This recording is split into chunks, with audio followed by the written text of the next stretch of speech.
നമസ്കാരം. അങ്ങനെ വെറുതെ ചെയ്യുന്ന ആളല്ല മോദി. കൂട്ടത്തിൽ അമിത്ഷായും കൂടിയുള്ളപ്പോൾ വലിയ അപകടമാണ്.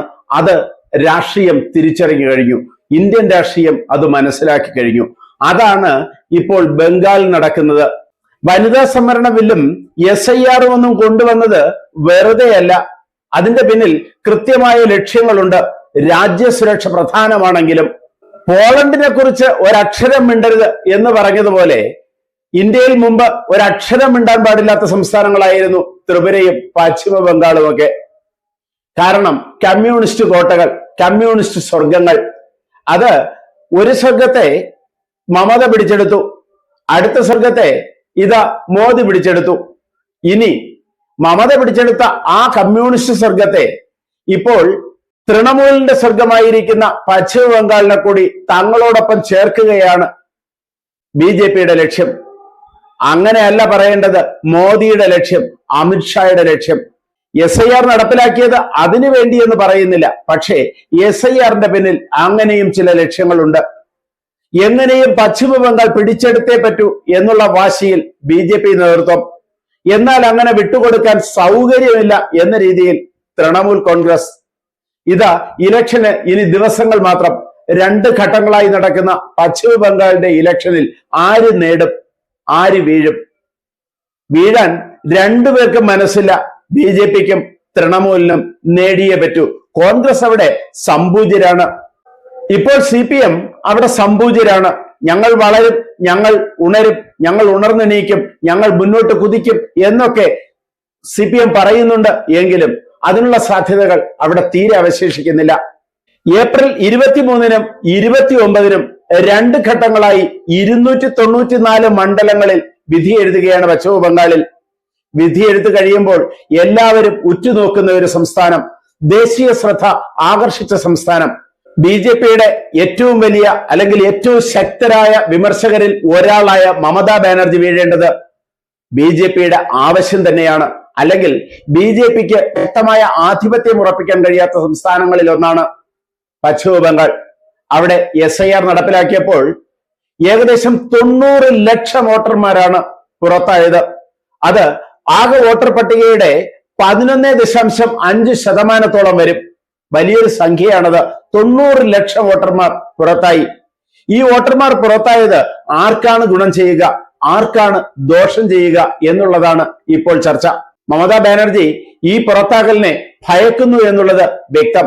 അതുകൊണ്ട് തന്നെയാണ് ദേശീയ തലത്തിൽ ഈ SIRനെ കുറിച്ച് ശക്തമായ പ്രൊപ്പഗൻഡ അവർ ഇറക്കുന്നതും അതിനെ ശക്തമായി എതിർക്കുന്നതും.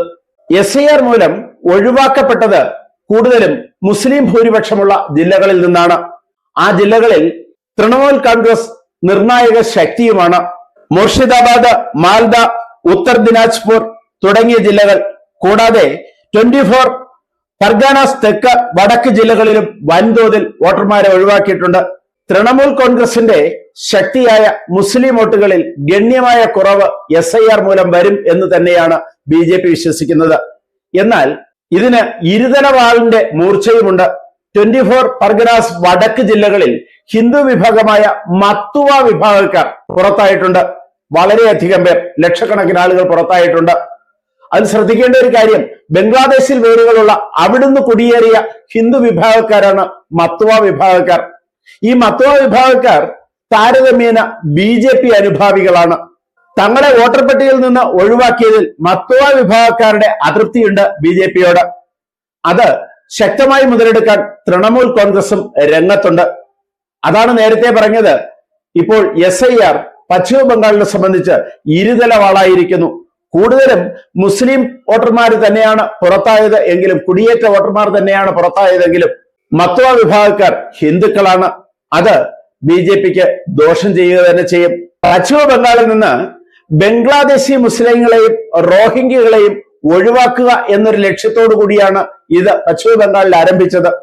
അത് BJPക്ക് ഗുണം ചെയ്യുക തന്നെ ചെയ്യും. പക്ഷേ സാധാരണ വോട്ടർമാരുടെ അവകാശമാണ് ഇത് കവർന്നെടുക്കുന്നതെന്നും അതിന് വോട്ടിങ്ങിലൂടെ പ്രതികാരം ചെയ്യണമെന്നും തൃണമൂലിന്റെ ആഹ്വാനമുണ്ട്. ആ രീതിയിലാണ് തൃണമൂലിന്റെ പ്രചരണങ്ങളും. ഇതൊക്കെ BJPക്ക് കുറച്ചെങ്കിലും ദോഷം ചെയ്യും. എന്നാലും സമ്പൂർണമായി മുസ്ലിം വോട്ടുകൾ തൃണമൂലിന് ലഭിക്കില്ല എന്ന് BJP നേതൃത്വം ആശ്വാസം കൊള്ളുന്നു.